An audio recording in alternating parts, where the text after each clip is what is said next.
Etruscans were a relatively small culture, very similar to that of the Scythians and Sarmatians.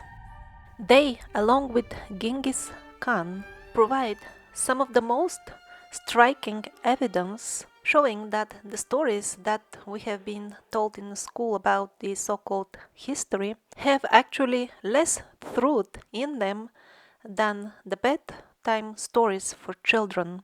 And indeed, the bedtime stories have a much higher educational intrinsic value because at least they tell about the times when magicians and giants were walking the earth, and that, unlike the stories that we read in the history books, was something that actually happened.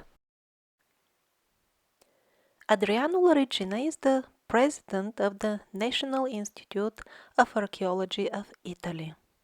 He says, it is a universally accepted fact nowadays that the Etruscans were the founders of Rome, and their role in forming the full Italian antique culture is enormous. In the beginning, Rome itself had 3 Etruscan emperors.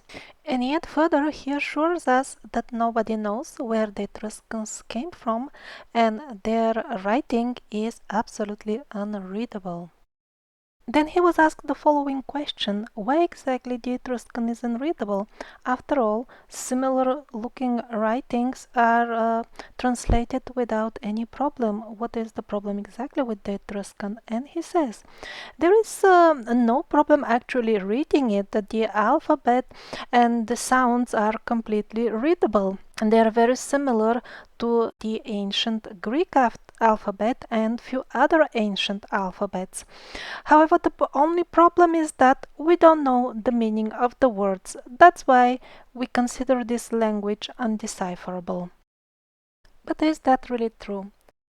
It was a couple of centuries ago that the Italian professor Sebastian Ciampi happened to work in the University of Vashon, and because he was in a Slavic country, he picked up a little bit of Polish language. Much to his great surprise, even with only a very minimal amount of simple Polish language, he started not only reading Etruscan inscriptions, but also understanding the text. Upon his return to Italy, he was happy to share his discovery with his Italian colleagues. However, they simply refused to even take a look at his work, because, they said, that the most authoritative and learned German scholars had already long ago established what the history was like, and so this cannot be true. And it cannot be, because it cannot be.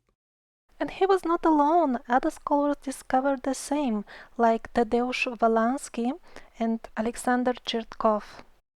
This is a comparison table compiled by Walański of the Etruscan alphabet. In the first column, you see the Etruscan letters, and in the second column, you see the Cyrillic counterparts. Both alphabets bear great resemblance.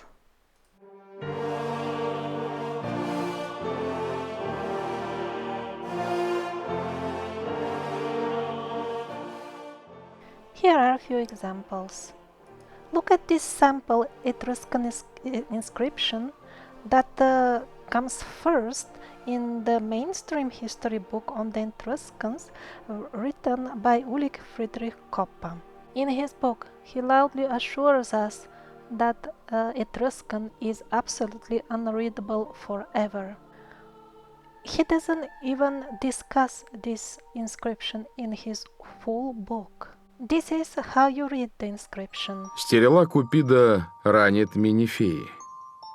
Now, I myself don't know any ancient Slavic language. I only know contemporary Slavic languages. And yet I hear in plain speech, without the need of any translation, the way the Etruscans wrote it hundreds of years ago, that the arrows of Cupid will wound or are wounding the nymph. It really sounds to me like some sort of dialect from a remote village area. It doesn't sound like a foreign language at all. Not only I see letters which are familiar to me, which I can read. Not only I can understand what's going on by hearing what is written, but it also fully corresponds to the picture of Cupid shooting his arrows at the female. And they're telling me this is unreadable? And here is another one. It says, Lvit sviam nit. Without the need of any translation or interpretation, any Slavic person would understand that it is something about a lion. And sure enough, the picture resembles that as well. So the Catholic Church became aware that the people would easily figure out the stories that they were representing as history. And that is why the fate of Mr. Velasquez was not an easy one. Not only did they declare his books as heresy, and started hunting them down and burning them, but they also sentenced him to death. And it was only by the endeavors of a certain emperor that he eventually managed to escape. Instead of actual historic research based on ancient inscriptions, the mainstream historians always quote Theodor Mommsen and others like him. He wrote other correct history of Rome, and it is always said and quoted that it was based on hundreds of old books from all these sources and all that, and he had them at home and he compiled them all, and always the same trick. After he finished his work, all of a sudden all this fire devoured everything, and not even a single one of these books is left now.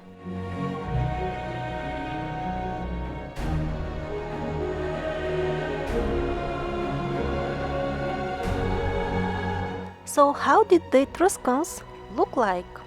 Of course, the official answer is like the way people in Italy look nowadays, because they are descendants of the Etruscans.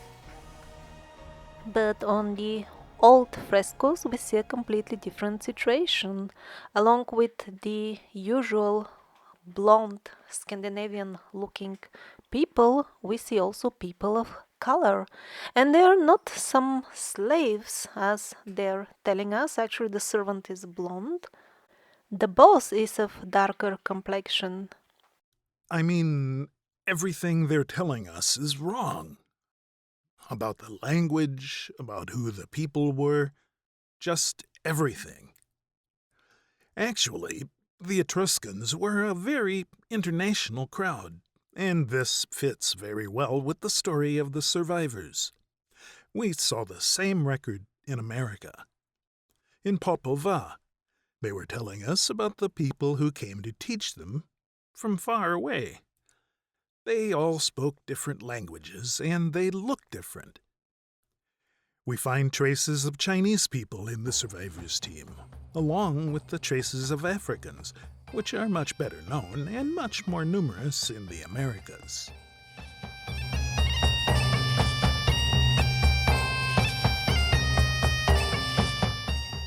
If we look at the Etruscan art without any bias, we'll see that it is practically the same thing, what they call Greco-Roman art, Scythian, Sarmatian. You can search for such images. They are identical, Dacian, Thracian, and yet all those are classified not only as a completely separate cultures, but even they call them different civilizations. What a heavy word to make us think that we were all separate.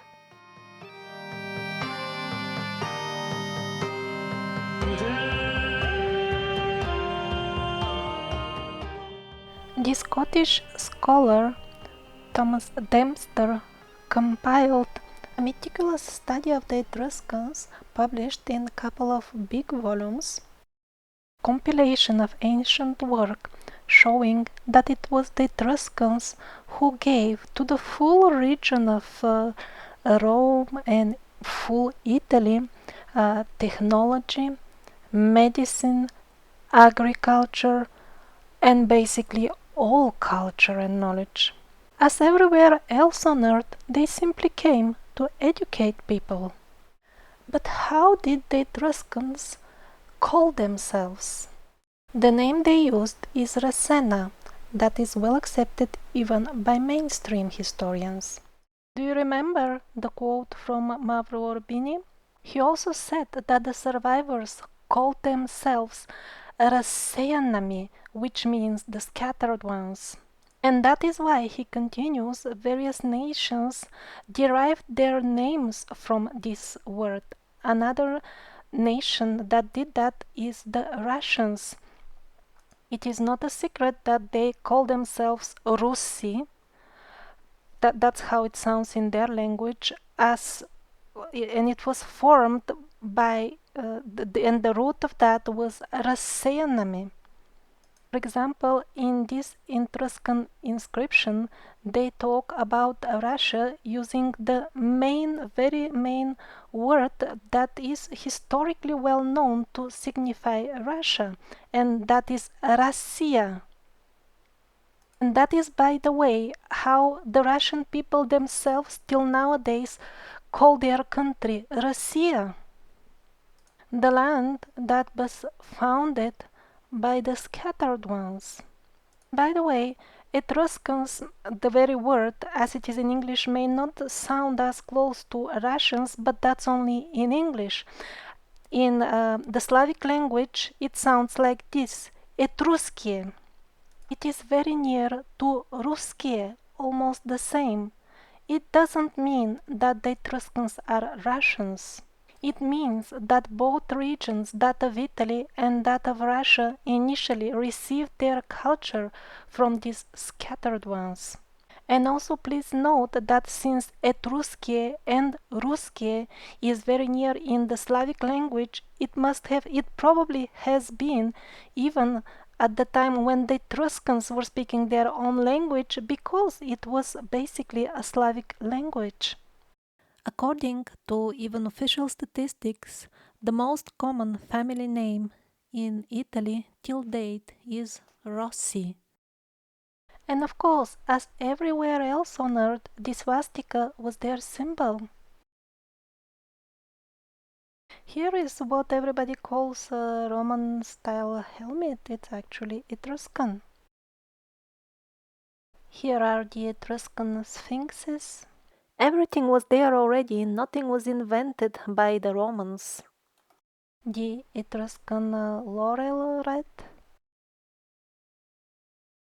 When the official history there was being cooked up and fabricated, the appearance of the Etruscans made them uncomfortable.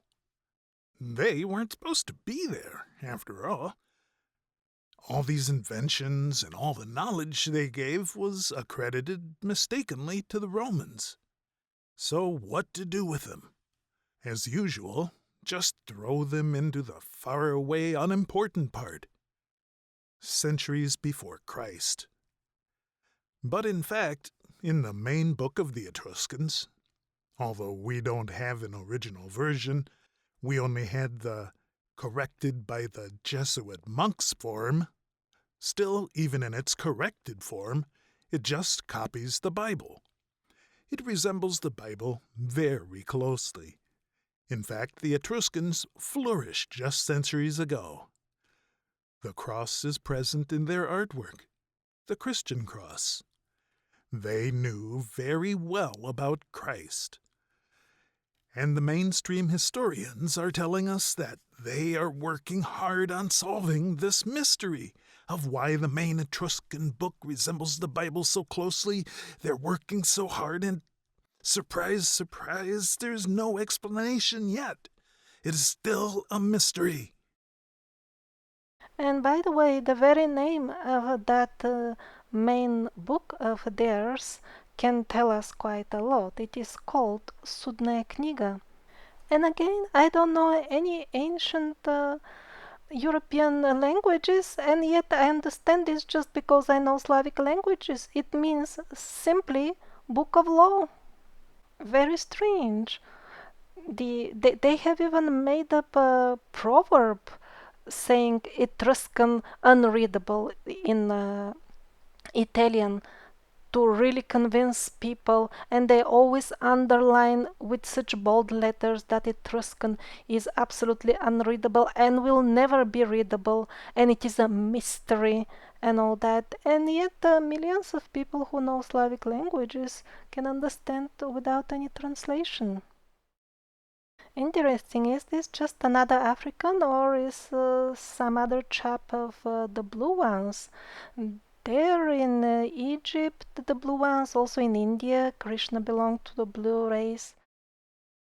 Also, the time of the first new expedition to Italy, we had an art historian in the group, and when she saw some depictions, murals of some angels, they were so masculine, they looked like modern cartoons. She immediately exclaimed, "This is either a modern mural, or this was not 2-3,000 years old as it was written on the tourist board in front of this burial chamber." And it seems that those images, you can see them in the video report of the expedition, were not modern addition by the restoration team, because also on their statues we see very realistic depiction of the muscles, which was definitely not typical in the art, which is, as they say, 2000 years old and even more. Here is another very muscular angel.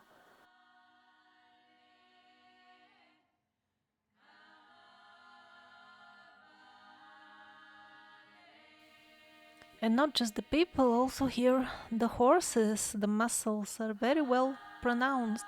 And all this art you see now, it's Etruscan. There are so many personalities. From the Bible stories, we see devils, Christian looking angels. I can't say for sure when did the Etruscans thrive exactly, but surely it was the era after Christ.